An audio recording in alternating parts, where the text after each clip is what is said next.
ever. Now, we've been killing machines for 20,000 years or more.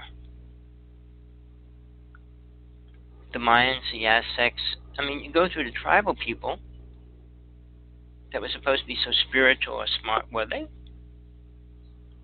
No, the word spiritual doesn't exist on this planet. And I'll say this, I know you don't want to hear it. There was only one person that I know directly, since the beginning of time, excluding Atlantis. Nobody spiritual was here. Talking spiritual, acting spiritual, being spiritual are a lot of three different definitions.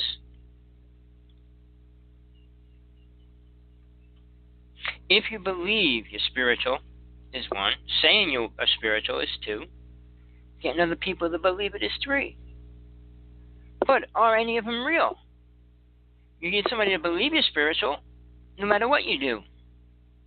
Tell them what they want to hear, and they'll respect you, whether you deserve it or not.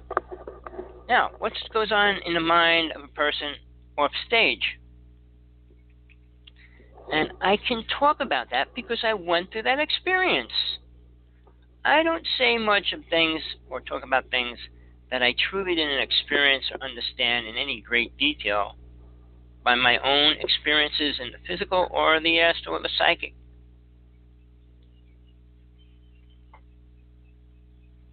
Because when we go through that, it's different.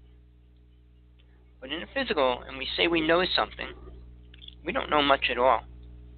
The truth in the physical reality doesn't vibrate high enough to get up into the astral plane. And now all these people coming out and saying, we're going to vibrate to 6th level, 7th level, 5 levels even. You could say dimensions, oh, they're in the 4th dimension, we'll all be in the 4th dimension. Dimensions is a man-made word of the reality, of the physical dimension, physical realm. That's all it means. The physical world has 3 dimensions inside the physical one. And the physical takes in the 1st, 2nd, and 3rd dimension. 1st dimension meaning flat, completely. 2nd dimension means it looks dimensional. 3D means it's actually 3-dimensional. It means it has three dimensions, width, height, and depth, and things like that. So, yeah, it becomes different. 4th dimensional means you're leaving the dimension that you're in. And I would say psychic abilities fit in that realm. But it's still part of this reality, meaning the physical dimension. You can give it a label, 1, 2, 3, 4, but it's still the physical reality, physical dimensions. Even when you leave your body, you're still in the physical reality. So, it's still the physical dimension. When you let go of the body, you're no longer in the physical. Now you're in the astral dimension, which also has 3 realms of dimensions that you will move into one of them. The second one means you're staying there. The first one means you're going to reincarnate.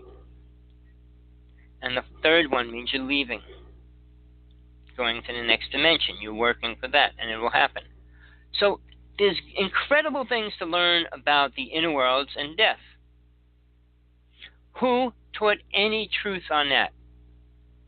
I am sure you do not know, because nobody did. The Mayans worked with false gods, or gods that wanted them to do what they wanted them to do.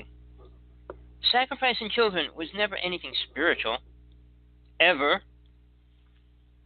But they did it as a spiritual gesture. I mean, even the Bible, when it talks about going up in the mountain, going to told to kill his son and stuff, it's a story.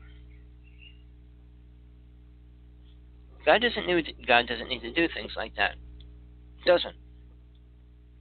No, we're here to battle it out and move forward with our own free will, which is what we want to do. So it doesn't need to step in. It's allowing each and every one of us to be stupid, ignorant, or whatever you want to call it, as much as we want.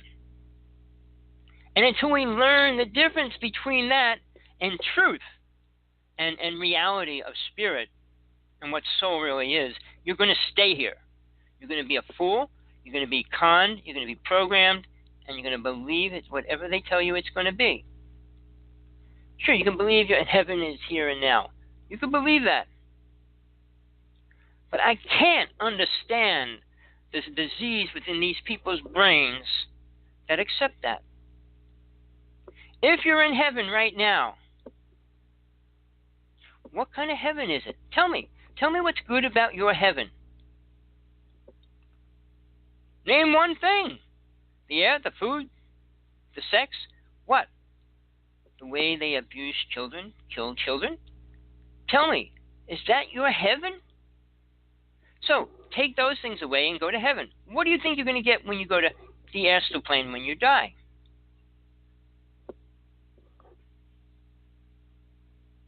What? Tell me. Think about it. Anybody can call in. I know people are afraid to talk. When you don't have truth, it's hard to talk to somebody that's talking about truth. And I say that directly. Because the average person can't call into me and say, well, I'm working with this green alien, and he told me what? Every story you hear about aliens, are they good? They might sound good, but are they? And what's the benefit of it?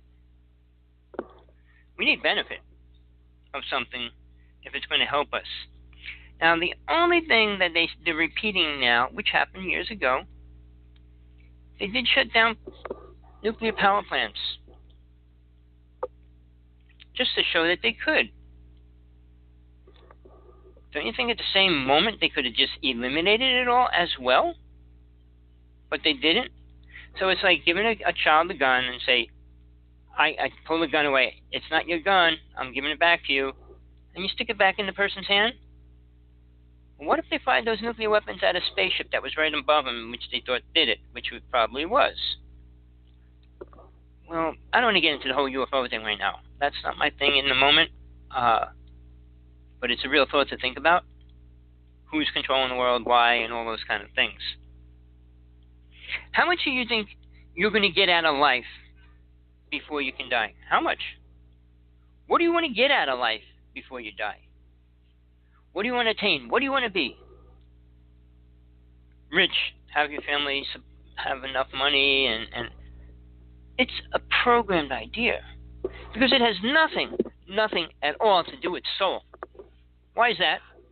These speakers go on about this, that, and the other thing, but they don't bring in God. They can't. They cannot.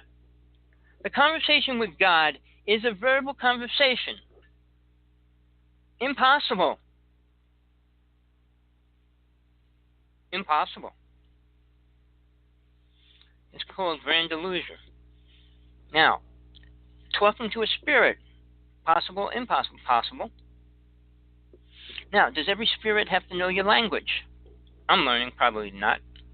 Do they have to understand everything about you to work with you? Usually they do. And that's why they do work with you. But sadly, I don't know too many people that really do work with an angel, even though they say they work with an angel. Listen to what they say. I always say, here's a question, I'll ask you a question, answer it. And then you'll get some stupid answer on top of it, no matter what you ask. I was on with Barbara McHubbard, and I asked her 4 or 5 questions, and she was trying to answer them the best she could. She's a futurist. She only dreams of a beautiful future. No way to get there, but dream about it. Oh, if we all dream hard enough, we'll make it happen. Well, 7.4 billion people on this planet dreaming make the most horrible things happen now. Why is that? Little children in India that are starving and dying, I'm sure they're not sitting there thinking about how to kill people. Unless their father threw them out on the street and things like that. But life's horrible. So to say you're in heaven, you must have a really low-level idea of what a heaven could be. And if you think you're going to die to go to that heaven, what do you got in that world? Anything important? Tables, clocks, and your mother and father, your children, And that's going to make it better? Now, just for those same people, what if you married 3 times in this lifetime, 2 different wives, and had 3 children, 2 with one and 1 with the other? Which family are you going to talk to in heaven? All of them?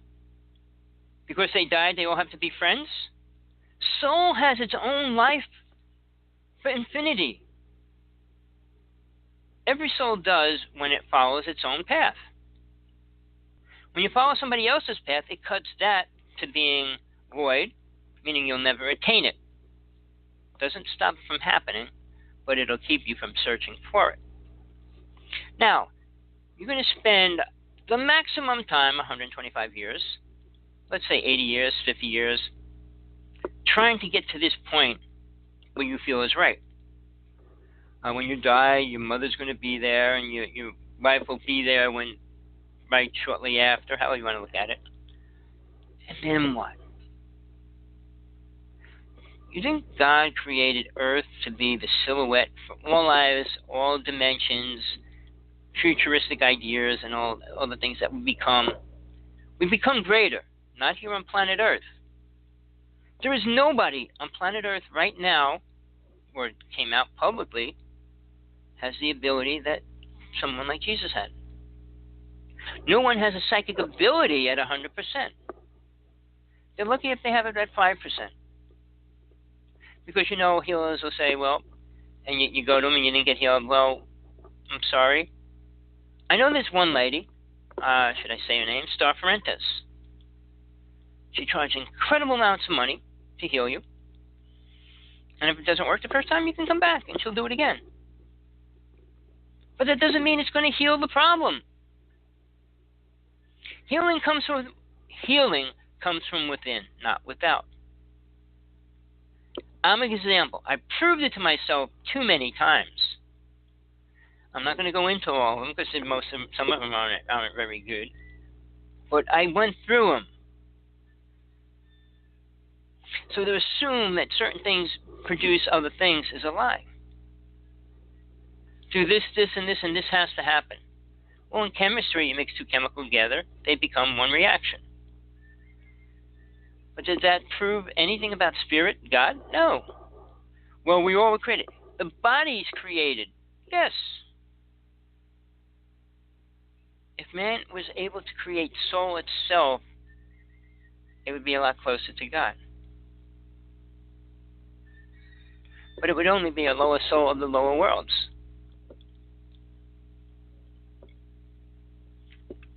Creating animals and breeding them and cloning them and stuff doesn't mean you're creating the life that goes in it. Entities are everywhere, and they're willing to jump in anything on planet Earth that moves. You go into a coma, an entity could step inside and take it over. But it's who's stronger once that happens. People don't know anything about protection. People don't even know when something happens. You can't protect yourself from something that you don't know exists. But I happen to know a lot more things exist than most people do, because I saw them, I experienced them, was next to them, was with them. Those kind of definitions prove to me, beyond a shadow of a doubt, what truth is about certain things. Bigfoot's as real as it gets. Are they aliens? Are they Nathaniel man changing over? Are they this or that? Doesn't matter. They're not helping us, and they can't. Now, they're cannibals. Go into the characteristics of whatever we think, and we say, well, the native people will say, well, they helped them. No, they didn't. They'll say the star beings helped them. Help them what? You have to look. Here, I say I'm a realist for a reason. Now, I don't care what you say, how you feel. I have to put energy into this or you'll just ignore the situation. You have to know something, and you have to experience it. And then you might understand it a little more than when somebody says something about it. The star beings come down and help us. What race are they? They come from the stars. What star? They don't know. You can make up a name of a god even. But they don't know. Did it help them?